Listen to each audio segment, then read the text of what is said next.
নমস্কার বন্ধুরা, আমার হোম কুকিংয়ে আপনাদের সবাইকে স্বাগত।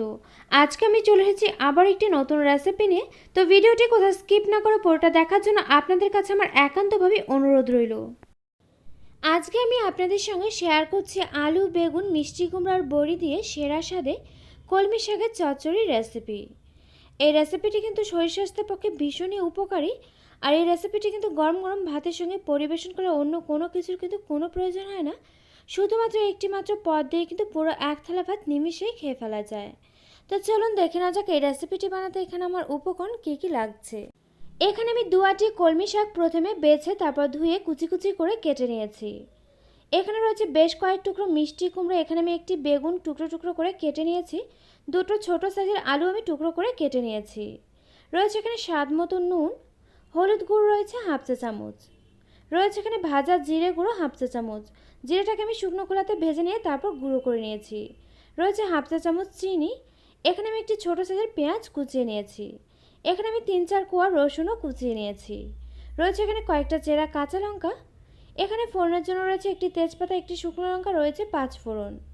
রয়েছে এখানে বেশ কয়েকটা ডালের বড়ি। এখন আমি রান্নাটা করার জন্য প্রথমে দেখুন একটি কড়া বসিয়ে দিয়েছি। কড়াতে দিয়ে দিয়েছি বেশ কিছু পরিমাণ সর্ষের তেল। তেলটা এখানে গরম হলে এর মধ্যে আমি দিয়ে দিলাম বড়িগুলোকে। উনুনাসটা আমি মিডিয়াম টু লো ফ্লেমেতে রেখে বড়িগুলোকে বেশ লালচে করে নেড়েচেড়ে নিয়ে ভেজে নিচ্ছি। উনুনাসটা কিন্তু কখনোই হাই ফ্লেমেতে রেখে বড়ি ভাজা যাবে না, যেহেতু বড়ি কিন্তু খুব সহজে ভাজা হয়ে যায়। বড়িগুলো ভাজা হয়ে গেলে আমি তেল থেকে তুলে নিলাম। এরপর আমি এখানে আর কোনো রকম তেল অ্যাড করছি না। এই তেলেতে আমি ফোড়নে দিয়ে দিলাম তেজপাতা, শুকনো লঙ্কা, 5 ফোড়ন। ফোড়নটাকে আমি একটু নেড়েচেড়ে নিয়ে ভেজে নিচ্ছি। আর এখানে কিন্তু রান্নাটা আমি সর্ষের তেলেতে করছি। আপনারাও চেষ্টা করবেন সর্ষের তেলেই রান্নাটাতে ব্যবহার করার, কারণ সর্ষের তেলেতে কিন্তু এই রান্নাটা খেতে বেশি ভালো হয়। এরপর আমি ফোড়নটা ভেজে নিয়ে দিয়ে দিলাম এখানে কেটে রাখা আলুর টুকরোগুলোকে, দিয়ে দিলাম কুমড়োর টুকরোগুলোকে। এখন আমি আলু আর কুমড়োটাকে প্রথমে নেড়েচেড়ে নিয়ে 2 থেকে 3 মিনিট মতো ভেজে নিচ্ছি।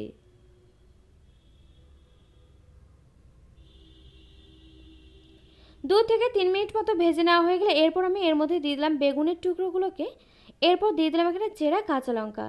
ঝালটা আপনারা যেমন পছন্দ করেন অবশ্যই করে এখানে লঙ্কাটা বুঝে ব্যবহার করবেন। এরপর আমি এগুলো সমস্ত কিছুকে আবার একটু খুব ভালোভাবে নেড়েচেড়ে নিয়ে মিশিয়ে নিলাম। এরপর আমি দেখুন এভাবে মাঝের থেকে সবজিগুলোকে একটু সাইডে রেখে দিয়ে মাঝখানে একটু জায়গা বের করে এর মধ্যে আমি দিয়ে দিচ্ছি এখানে কুচিয়ে রাখা রসুনের কোয়াগুলোকে। এরপর আমি রসুনটাকে একটু নেড়েচেড়ে নিয়ে হালকা লালচে রং ধরা পর্যন্ত ভেজে নিচ্ছি। তবে অতিরিক্ত লালচে করে কিন্তু ভেজে নেওয়ার কোনো প্রয়োজন নেই। হালকা লালচে রং ধরতে শুরু করলে কিন্তু এটা ভাজা হয়ে যাবে। আর অতিরিক্ত করে কিন্তু ভেজে নিলে রান্নাটা বাকিটা হতে হতে কিন্তু রসুনগুলো এখানে একেবারেই পুড়ে যাবে। তো এখানে রসুনটা এরকম হালকা লালচে রং ধরতে শুরু করলে এর মধ্যে আমি দিয়ে দিচ্ছি এখানে কুচিয়ে রাখা পেঁয়াজ। এরপর আমি এর মধ্যে দিয়ে দিচ্ছি এখানে স্বাদ মতো নুন। এরপর দিয়ে দিচ্ছি এখানে হলুদ গুঁড়ো। এগুলো সমস্ত কিছু দেওয়া হয়ে গেলে এখন আমি উনুনটা মিডিয়াম ফ্লেমেতে রেখে এগুলোকে নেড়েচেড়ে নিয়ে খুব ভালোভাবে ভেজে নেব, যতক্ষণ না পর্যন্ত এখানে পেঁয়াজটা বেশ লালচে করে ভাজা হচ্ছে আর সবজিগুলো খুব ভালোভাবে ভাজা হচ্ছে। তো এখানে দেখতেই পাচ্ছেন যে এখানে কিন্তু পেঁয়াজটা বেশ লালচে করে ভাজা হয়ে গিয়েছে।